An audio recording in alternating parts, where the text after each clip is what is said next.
Nandito tayo ngayon sa Mall of Asia para mag-attend sa Coke Studios The Ultimate Fandom Concert. Meron silang mga photo booth kung saan pwede kayo mag-picture-picture. Namimigay sila ng Coke at meron ding ito. Goodie bag, nakuha ko yung white, meron ding black and red. Marami siyang laman. So, ang pinaka-importanting laman nito ay itong LED wristband na Coke Studio. Nag-iiba-iba siya ng kulay.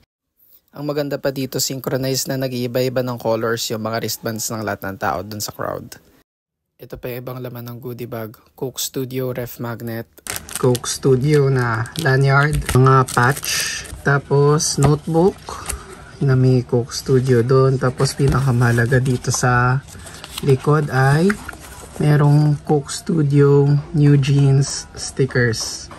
At ito talaga yung pinakapinunta natin dito, yung mga live performances. Una nag-perform ang Alamat.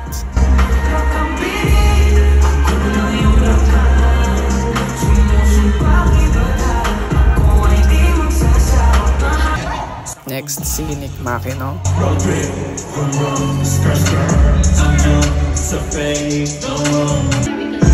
Ilest Morena. Kyle Echari. Aksizak Tabudlo.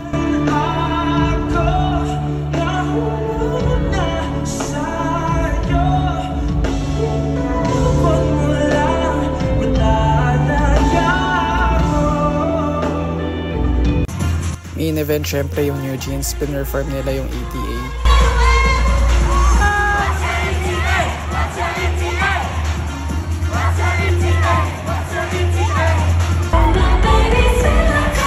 Second song nila yung Bubblegum.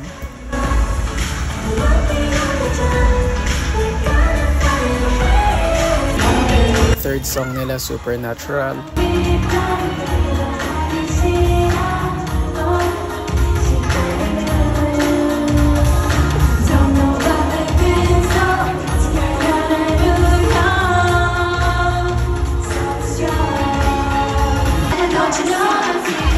Fourth song nila How Sweet.